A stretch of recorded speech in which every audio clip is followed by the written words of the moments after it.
القبر روضة من رياض الجنة أو حفرة من حفر النار. وقال تعالى: يا أيها الذين آمنوا صلوا عليه وسلموا تسليما. اللهم صل على سيدنا مولانا محمد وعلى آله سيدنا مولانا محمد.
মহান রব্বুল আলামিনের দরবারে লাখো কোটি শুকর যে আল্লাহ রব্বুল আলামিন আজ পবিত্র জুমার দিন আল্লাহ রব্বুল আলামিনের মহান হুকুম জুমার নামাজ আদায় করার জন্য আল্লাহ রব্বুল আলামিনের পবিত্র ঘর মসজিদে আসার বসার কিছু কথা বলা এবং শোনার তৌফিক দান করেছেন।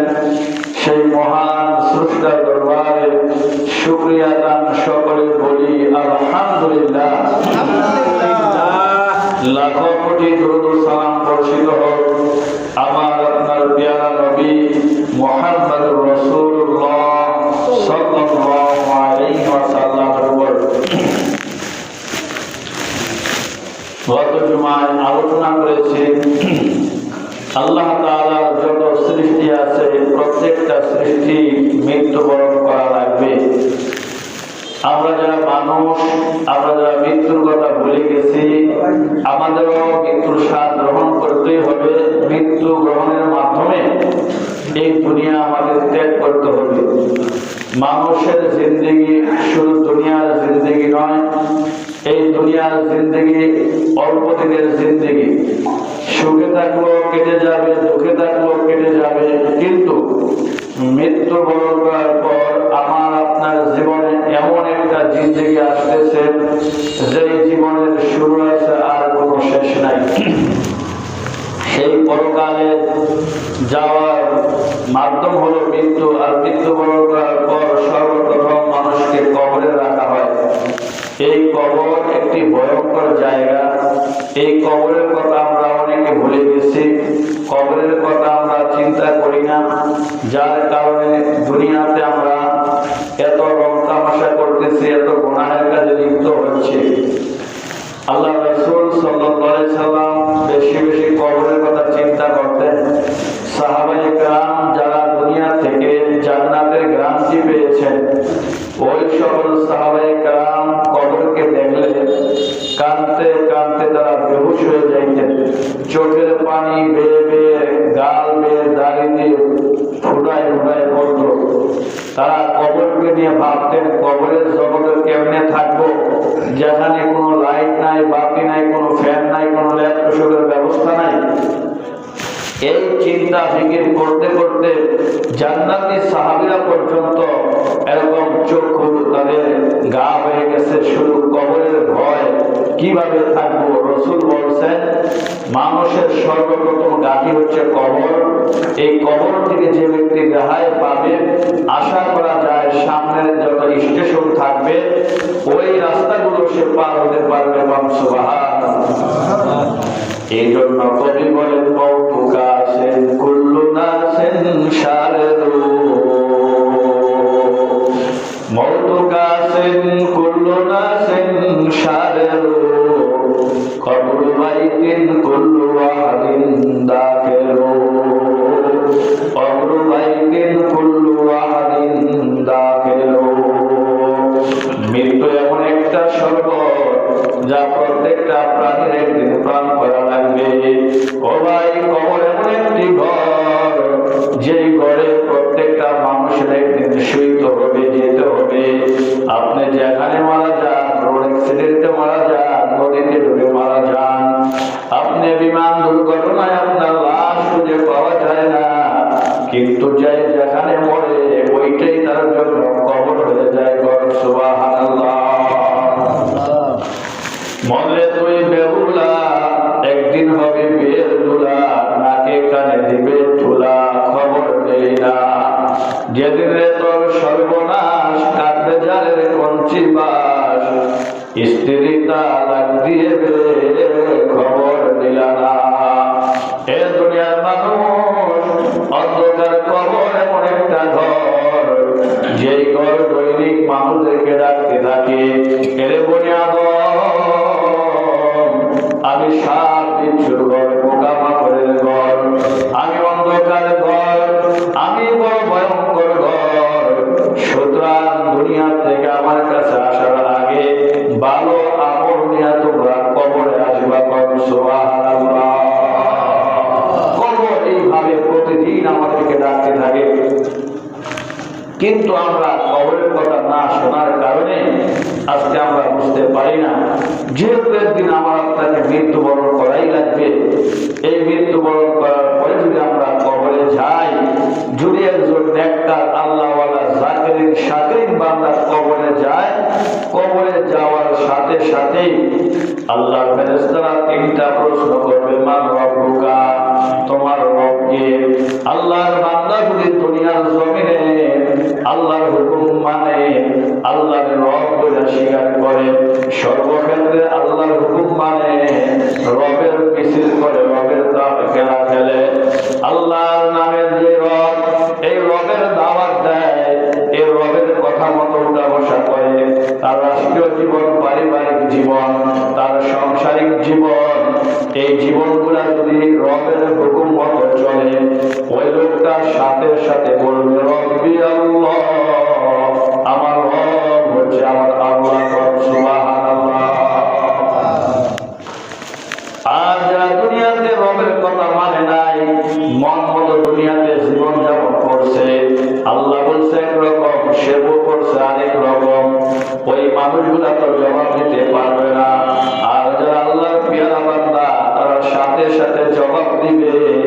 এমন দুনিয়াতে আল্লাহর পেয়ারা পেয়ারা বান্দা ছিল, যাদেরকে ফেরেশতারা প্রশ্ন করতে দেরি, উল্টা ফেরেশতাদেরকে তারা প্রশ্ন করছে। সুবহানাল্লাহ। এই পৃথিবীতে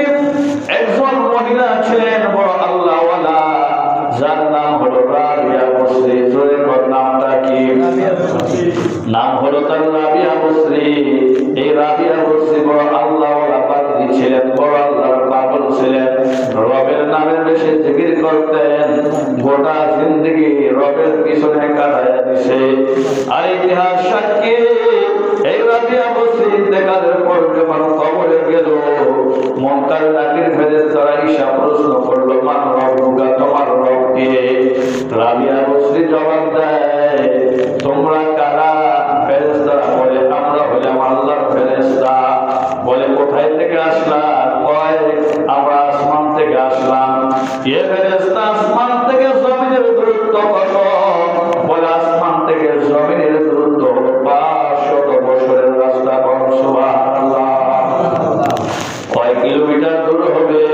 কয় লক্ষ লক্ষ লক্ষ লক্ষ কিলোমিটার দূরে। রাবিয়া বসরি আল্লাহর বান্দে জবাব দেয়, ফেরেশতা, লক্ষ লক্ষ মাইল উপর থেকে আইসা যদি আল্লাহর নামটা না বলে যাও, আর যে রাবিয়া বসরি সারা জীবন রবের মিছিল করছে, রবের গুণগান গাইছে, যে রবের জন্য তার গোটা জিন্দেগিটা শেষ করেছে, ওই রাবিয়া মাত্র 3.5 হাত মাটির নিচে আইসা কেমনে করে তার রবকে ভুলিয়া যায়? এই প্রশ্ন করতে দেরি ফেরেশতাকে আল্লাহ কার কাছে পাঠাইলা? আল্লাহ কয়, আমার বান্দি সারা জীবন রবের মিছিল করছে, সারা জীবন রবের নামে জিকির করছে। ফেরেশতা, ডিস্টার্ব করবে না, বান্দির আরামে ঘুমাইতে দাও। সুবহানাল্লাহ। আরামে ঘুমাইতে দাও, কারণ সারা জীবন রবের নামে জিকির করছে, রবের ইবাদত করছে। এমন পেয়ারা পেয়ারা বান্দা আছে, মানুষ যখন কবরে যায়, নেককার মানুষের মাথার পাশে তার আমলগুলা চলে আসে। আমার ভাইয়েরা, বিভিন্ন কোরআন তেলাওয়াত আছে, দান সদকা আছে, বিভিন্ন ইবাদতের সওয়াবগুলা তার কবরের পাশে এসে তাকে সেফটি দেয়। আর বলে, আল্লাহর বান্দা, তুমি ঘুমায়া যাও। আর যারা নাকি দুনিয়ার জমিনে আল্লাহর হুকুম মানে নাই, আল্লাহকে সর্বক্ষেত্রে মানে নাই, রব বলে স্বীকার করে নাই, ওই নাফরমান যখন কবরে যাবে, ফেরেশতা বলবে, মান রব্বুকা, তোমার রব কে? এই লোকটা তো কোনোদিন রবের নামের কথা বলে নাই, রবের ইবাদত করে নাই। এই লোকটা যদিও নামটা ছিল মুসলমানের খাতায়, কিন্তু কাম করতে খালি নাস্তিকদের মতো। এই লোকটা বলবে, লা আদরি লা আদরি, আমি তো জানি না কে আমার রব। দ্বিতীয় প্রশ্ন করবে, মান দীনুকা, তোমার দিন কি? এই লোকটা যদি দুনিয়াতে যদি আল্লাহর হুকুম ধর্ম মতো চলতো, ইসলাম ধর্মের পছন্দ করতো, হায় হায় ইসলাম ধর্মের হুকুম মানে নাই, ধর্ম কি কইছে সে আরেকটা করছে। এই লোকটা বলবে, লা আদরি, আমি কিছুই জানি না, আমি কিছুই জানি না। 3 নাম্বার প্রশ্ন করবে, হাযা রাজুল, আল্লাহ নবীর কবর থেকে একটা সুড়ঙ্গ বানায়া দিবে, আর বলবে, এই লোকটারে তুমি চিনো? মান নাবিয়ুকা, তোমার নবী কে? এই কথা বলার পরে কবর থেকে একটা সুড়ঙ্গ বানায়া দিবে, আর বলবে, লোকটাকে চিনো? যদি আল্লাহর বান্দা দুনিয়ার জমিনে যদি নবীর সুন্নাত মানে, নবীর ভালোবাসে, নবীর ভালোবাসা তার অন্তরের মধ্যে থাকে, সর্বক্ষেত্রে যদি আল্লাহ নবীর সুন্নাত মোতাবেক চলে থাকে, ওই লোকটা দেখার সঙ্গে সঙ্গে বলবে, তিনি আমার পেয়ারা নবী মুহাম্মদ রাসূলুল্লাহ সাল্লাল্লাহু আলাইহি ওয়াসাল্লাম। আর যদি রাসূলের হুকুম মানে, নবীর আদর্শ না মানে থাকে, নবীর সুন্নতকে মুহাব্বত না করে থাকে, নবীর দর মাদ্রাসাকে মুহাব্বত না করে থাকে, তাহলে ওই সমস্ত মানুষগুলো বলবে, লা আদরি, আমি কিছুই জানি না। আমার ভাইয়েরা, 3টা প্রশ্ন যখন উত্তর দিতে পারবে না, আল্লাহ রাসূল বলেন, মাটির চতুর্দিক থেকে এমন জোরে চাপ মারবে, এক পাশের হাড় আরেক পাশে ঢুকিয়া যাবে। নাউযুবিল্লাহ। সাথে সাথে কবরের মধ্যে 99টা সাপ চলে আসবে। আল্লাহ রাসূলের হাদিসের মধ্যে এসেছে, একটা সাপ এমন বিষাক্ত, একটা সাপ একবার দংশন করবে 70 গজ মাটির নিচে চলে যাবে, আবার উঠানো হবে, আবার দংশন করবে 70 হাত মাটির নিচে চলে যাবে। এইভাবে কিয়ামত পর্যন্ত ওই বান্দা কবরের মধ্যে আযাব ভোগ করতে থাকবে। নাউযুবিল্লাহ। এই জন্য আল্লাহ রাসূল বলেন, আল কবরু রাউযাতুম মিন রিয়াদিল জান্নাহ আও হুফরাতুম মিন হুফারিন নার। কবরটা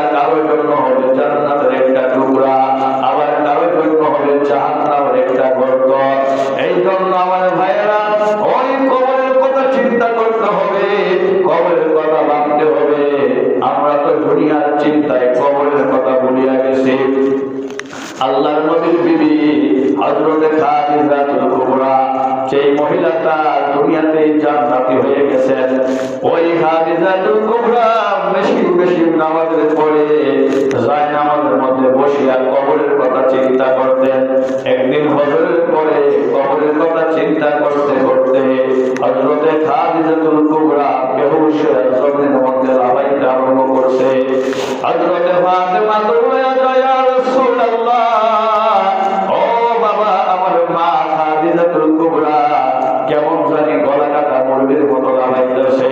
আল্লাহর নবী আয়েশা ধরলেন, ও খাদিজা, তোমার কি হয়েছে?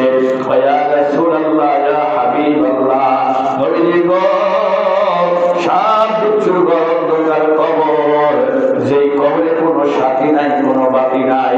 আমি যখন একটু চিন্তা করি কেমনে কবরে থাকবো, আমি এই চিন্তা করলে আমার মাথা ঠিক থাকে না, আমি পাগলের মতো হয়ে যাই। সুবহানাল্লাহ। খাদিজাতুল কুবরা জান্নাতি নারী হওয়ার পরও যদি এমন চিন্তা ফিকির করে কবরকে নিয়ে আমি আপনি দিন যায়, মাস যায়, সপ্তাহ যায়, বছর যায়, এরপরও কবরের কথা চিন্তা করি না, এই দুনিয়াতে খালি আমরা কিভাবে দুনিয়া করবো। একবার চিন্তা করে দেখবেন সরাসরি, এখন যদি আমি মরে যাই, দুনিয়ার সব চলবে, আমার জন্য কোনো কিছু বাদ থাকবে না, দুনিয়ার সবই ঠিক থাকবে, মাত্র আমি আপনি থাকবো না। এই কবর আমি কি নিয়ে দেখতেছি? এই জন্য আল্লাহ নবীর প্রাণের মেয়ে হযরত ফাতেমা রাদিয়াল্লাহু তাআলা আনহা, হযরত ফাতেমাকে আল্লাহর রাসূল ডাক দিয়ে কয়, ফাতেমা, এই চিন্তা করিও না যে তুমি নবীর মেয়ে, এই জন্য বুঝি তোমাকে কবর ছাড় দিবে। ফাতেমা রে, কবর কিন্তু কারো পরিচয় গ্রহণ করবে না, কবর চিনে শুধু নেক আমল করো। সুবহানাল্লাহ। কবর কারো পরিচয় চিনবে না। হযরত ফাতেমা রাদিয়াল্লাহু তাআলা আনহা ইন্তেকাল হয়ে গেল। রাত্রেবেলা হযরত আলী আর কয়েকজন যখন দাফন কাফন করার জন্য কবরে নিয়ে যায়, হঠাৎ করে তাকায়া দেখে আল্লাহর নবীর একজন বয়স্ক সাহাবী হযরত আবু যর গিফারী রাদিয়াল্লাহু তাআলা আনহু, হযরত আবু যর হযরত ফাতেমা রাদিয়াল্লাহু তাআলা আনহার দাফন কাফনের সময় ছিলেন। কবরের মধ্যে যখন লাশটা নামানোর পরে কবরকে লক্ষ্য করে বলতেছে, কবর রে, তোমার কাছে কাকে রাখছি তুমি কি জানো? এমন একজন মানুষ, যেই নারী সাধারণ কোন নারী নয়, এই নারী হলো বিশ্ব নবীর মেয়ে হযরত ফাতেমা। কবর, তুমি কিন্তু তার সঙ্গে ভালো আচরণ করবা। এ কবর, তুমি কি জানো আমি তোমার কাছে কাকে রাখলাম? এটা কোন সাধারণ নারী নয়, তিনি হলেন হযরত হাসান হুসাইন, জান্নাতি যুবকদের মা হযরত ফাতেমা। এ কবর, তুমি জানো এটা কাকে তোমার কাছে রাখলাম? দুনিয়ার মধ্যে কাফের মুশরিকরা বাঘের মতো জানে ভয় পায়, হযরত আলী রাদিয়াল্লাহু তাআলা আনহুর স্ত্রী হযরত ফাতেমা। কবর, তুমি জানো তোমার কাছে কাকে রাখলাম? তিনি কিন্তু সাধারণ মানুষ নয়। আল্লাহর নবী বললেন, এই ফাতেমা হলো জান্নাতি মহিলাদের সরদার নিকট। সুবহানাল্লাহ। এ কবর, তুমি তার সঙ্গে ভালো আচরণ করবা। হাদিস শরীফ সাক্ষী, কবর থেকে আওয়াজ বের হয়ে আসলো, কবর থেকে আওয়াজ বের হয়ে আসলো, এ আবু যর গিফারী শোনো, আমি সাপ বিচ্ছুর ঘর, আমি পোকা মাকড়ের ঘর, আমি নবীর মেয়েকে চিনি না, হাসান হুসাইনের মাকে আমি চিনি না, হযরত আলীর বিবিকে তাওয়া করে জানার প্রয়োজন নাই। আমি কবর, সাপ বিচ্ছুর ঘর, পোকা মাকড়ের ঘর। আমার কাছে ভালো আমল নিয়ে যে আসবে, আমি তার সঙ্গে ভালো আচরণ করবো। আর যে ব্যক্তি খারাপ আমল নিয়ে আসবে, আমি কবর তার সঙ্গে খারাপ ব্যবহার করব। আমার ভাইয়েরা, এই কথা যদি বলতে পারি তাহলে একবার চিন্তা করেন আমি আপনি কবরের কথা কয়বার চিন্তা করলাম। এই জন্য কবর একটা ভয়ঙ্কর জায়গা। আল্লাহ রাসূল বলেন কবরের ধরা খেয়ে যাবে, বাকি স্টেশন গুলাও তার জন্য বিপজ্জনক হয়ে যাবে। এই জন্য আমার ভাইয়েরা, হযরত খাদিজাতুল কুবরা রাদিয়াল্লাহু তাআলা আনহা এত ভয় পাইতেন কবরকে, আল্লাহ রাসূলকে ইন্তেকালের আগে বলেন ইয়া রাসূলুল্লাহ ইয়া হাবিবাল্লাহ, আমার নবীজি আপনার কাছে আমি কয়েকটা আবদার করে যাই। এক নাম্বার, আমার ইন্তেকাল হয়ে গেলে আপনি আমার গোসল দিবেন ও নবীজি। দুই নাম্বার, আপনি আমার জানাজার নামাজ পড়াইবেন। তিন নাম্বার, আপনার গায়ের জামা দিয়ে আপনি আমার কাপড়ের কাপড় দিবেন। ইয়া রাসূলুল্লাহ, আরেকটা আবদার আপনাকে বলি, কবরে যখন মুনকার নাকির ফেরেশতারা প্রশ্ন করবে, নবীজি গো কবর দেওয়ার পরে তো সবাই চলিয়া যাইবে, ও প্রাণের স্বামী আপনি কবর থেকে যাবেন না। আমি যদি মুনকার নাকির ফেরেশতাদের প্রশ্নের জবাবে আটকায় যাই, আপনি নবী আমারে একটু সহযোগিতা করবেন। সুবহানাল্লাহ। কত ভয় পাইতেন। ইন্তেকাল হয়ে গেল, খাদিজাতুল কুবরাকে দাফন করা হলো। সাহাবায়ে কেরাম তারা চলিয়া গেলেন। আল্লাহর নবী কবরের পাশে বসা, চোখের পানি সারে কান্দে। ঘন্টা পার হয়ে গেছে, মুনকার নাকির ফেরেশতা সওয়াল জবাব করার জন্য কবরে আসে না। এমনিতে আল্লাহ জিবরাইলকে পাঠাইলেন। জিবরাইল ফেরেশতা এসে কয় ইয়া রাসূলুল্লাহ, ও নবীজি আপনি কেন বসে আছেন? সবাই তো চলে গেছে।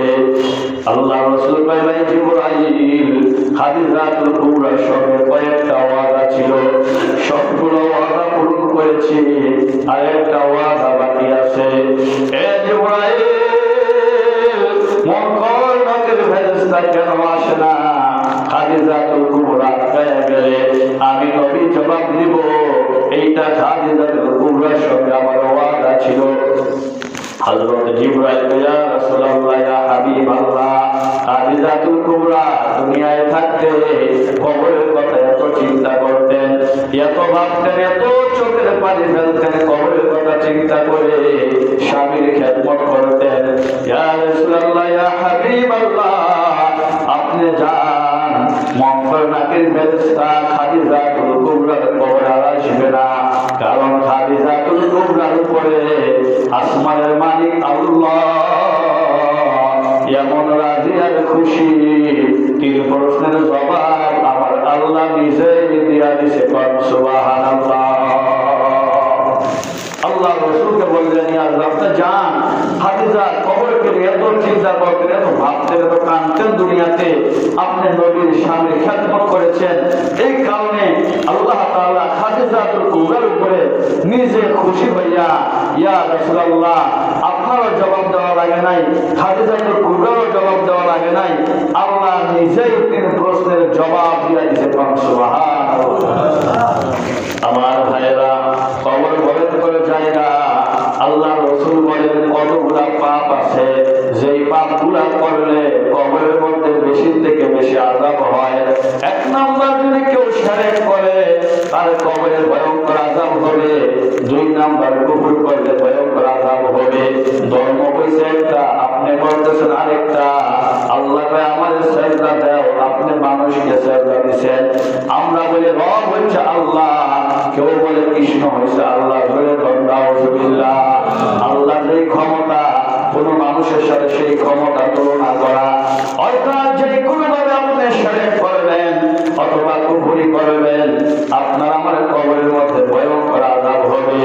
এরপরে যদি আপনি নাপাক থেকে ঠিক মতো পবিত্র না হন, আল্লাহ রাসূল সাহাবায়ে কেরামদেরকে নিয়ে ঘোড়া দিয়ে রওনা।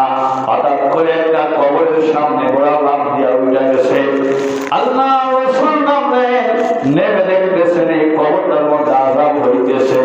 আল্লাহ নবী দোয়া করলেন, খেজুরের দুইটা ডাল, কাঁচা ডাল কবরে গেড়ে দিলেন, আর বললেন সাহাবীদের এই কবরে আযাব হইতেছে, আমি নবীর আশা এই দুইটা কাঁচা ডাল যতদিন রোজা থাকবে, আল্লাহ তাদের আযাবটা মাফ করে দিবে। সুবহানাল্লাহ। সাহাবায়ে কেরাম বলে, ইয়া রাসূলুল্লাহ, কেমন আযাব হইতেছে? ওই লোকটা বেড়া বকরি দুর্গা ওর পাওতো, প্রস্তাব করতো, সিদ্ধা সিদ্ধা তার কাপড়ে আসতো, সে সতর্ক থাকতো, এরপরও অজান্তে চলে আসছে। এই নাপাক অবস্থায় সে নামাজ কালাম পড়েছে, এই জন্য এই নাপাক থেকে ভালো করে পবিত্র হয় নাই, যার কারণে আজকে এই গুনাহ, এই আযাব হচ্ছে। নাউযুবিল্লাহ। এই জন্য প্রস্তাব করে পানি ব্যবহার করবেন, বসলেন উঠলেন, টিস্যু পেপার ব্যবহার করলেন না। যদি আপনার নাপাক অবস্থায় আপনি ইবাদত করেন, আর সওয়াবের পরিবর্তে আপনার কবরের মধ্যে আযাব হবে। নাউযুবিল্লাহ। আমার ভাইরা, 3 নাম্বার হচ্ছে এরপরে হবে বাবা মার নাফরমানি করা। কোন ব্যক্তি যদি বাপ মারে গালাগালি করে, কোন মানুষ যদি বাপ মার নাফরমানি করে, বাবা মার মনে কষ্ট দেয়, আল্লাহর হাবিব বলেন ওই ব্যক্তির কবরে ভয়ঙ্কর আযাব হবে। নাউযুবিল্লাহ। হাদিস শরীফের একটি ঘটনা, আল্লাহ রাসূল সাল্লাল্লাহু আলাইহি সাল্লাম সাহাবায়ে কেরামদেরকে নিয়ে রওনা। জান্নাতুল বাকিতে একটা যুবকের কবরের মধ্যে ভয়ঙ্কর আযাব হচ্ছে। আল্লাহ রাসূল কয়, সাহাবীরা, আমি নবী যা দেখি তা তো তোমরা দেখো না। আমি নবীর অন্তর্যামী, আমার নবী অন্তরের চক্ষু খোলা, আমি নবী অন্তরের চোখে যা দেখি তোমরা তো তা দেখো না। আমি দেখতেছি এই যুবকের কবরের মধ্যে আযাব হইতেছে। আমি রহমতের নবী, মায়ার নবী, আমি একটু এই যুবকের জন্য দোয়া করি, আল্লাহ রাব্বুল আলামিন যদি তাকে ক্ষমা করে দেয়। আল্লাহ নবী বলে, সাহাবীরা, আমি হাত উঠাই, তোমরাও আমার সঙ্গে হাত উঠাও। আল্লাহ নবী দোয়া করতেছে, আল্লাহ এই যুবকের কবরের আযাব মাফ করে দাও। নবী দোয়া করলেন, কিন্তু কবরের আযাব মাফ হয় নাই। আল্লাহ রাসূল আবার দোয়া করলেন, কবরের আযাব বন্ধ হয় না। এইভাবে 3 বার দোয়া করলেন। আল্লাহ পাক নবীকে জানাইছে, নবীজি 3 বার তো দূরের কথা, 1000 বার দোয়া করলো, এই যুবকের কবরের আযাব মাফ হবে না। নাউযুবিল্লাহ। রাসূল আমার জিজ্ঞাসা করলো, জানতে চাইলো কারণ কি? আল্লাহ পাকের নবীকে জানাইলেন, এই লোকটা তার মাকে কষ্ট দিত, তার মাকে গালমন্দ করতো, মারধর করতো। তার মার অভিশাপে এই বান্দার কবরের মধ্যে ভয়ঙ্কর আযাব হইতেছে। নাউযুবিল্লাহ।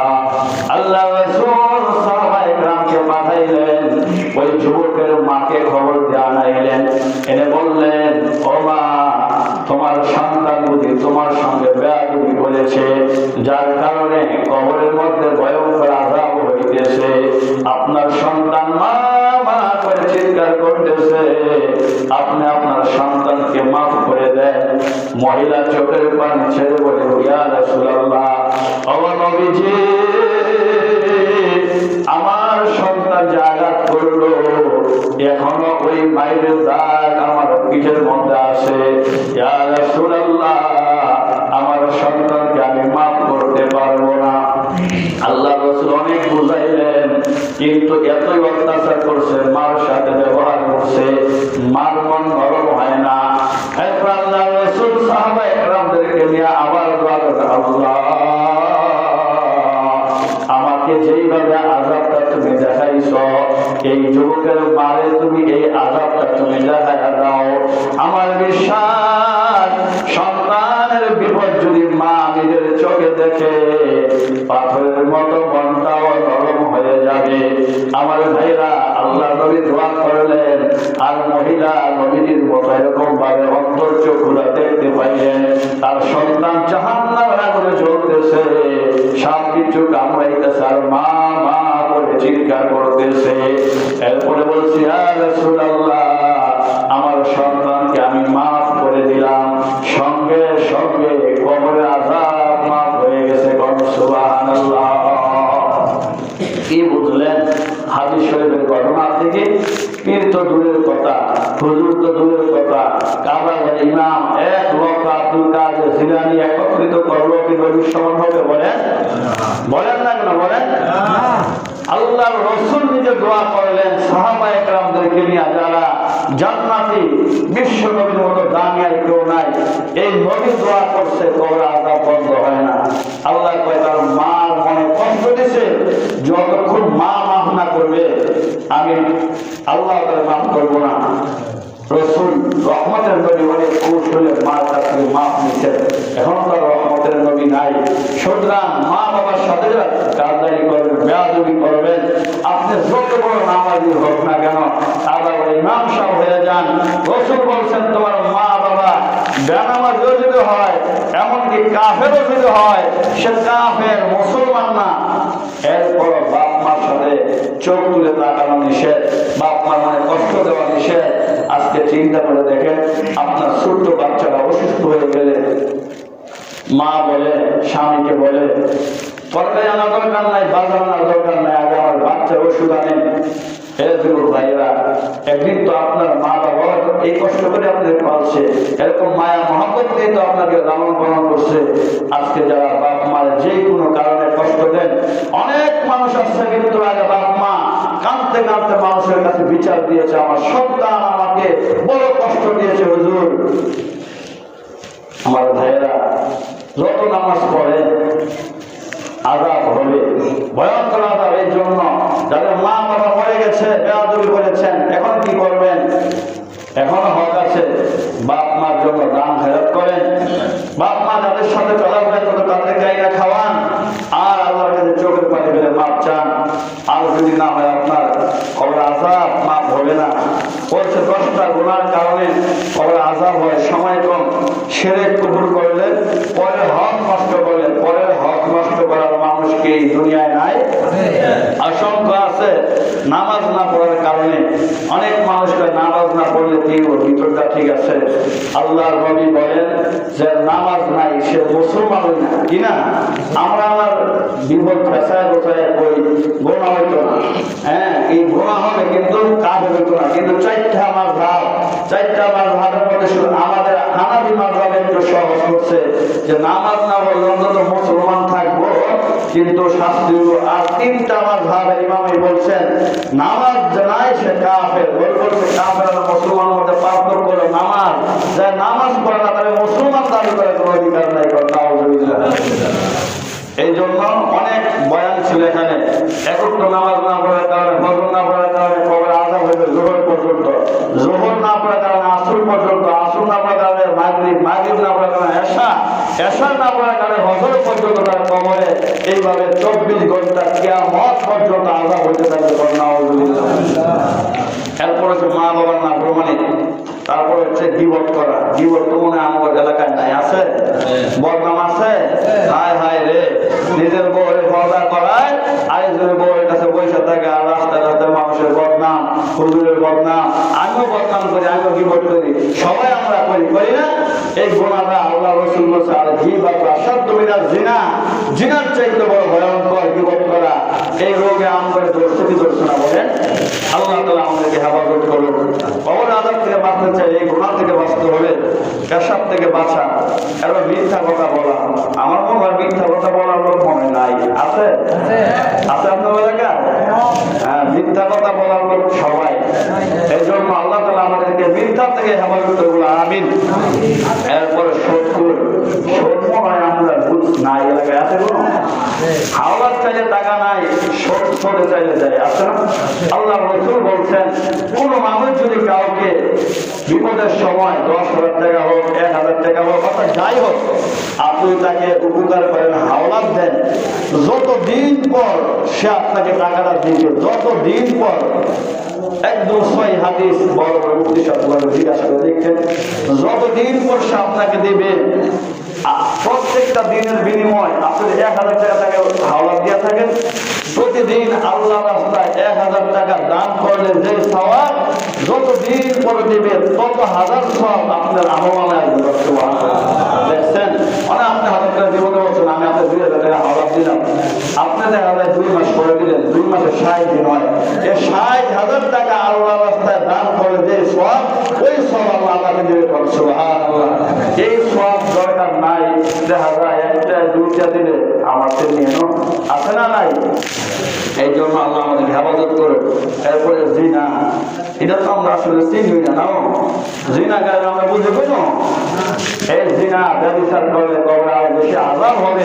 এই একটা বিষয়ের ওয়াজ 1 ঘন্টা করলে শেষ হবে না।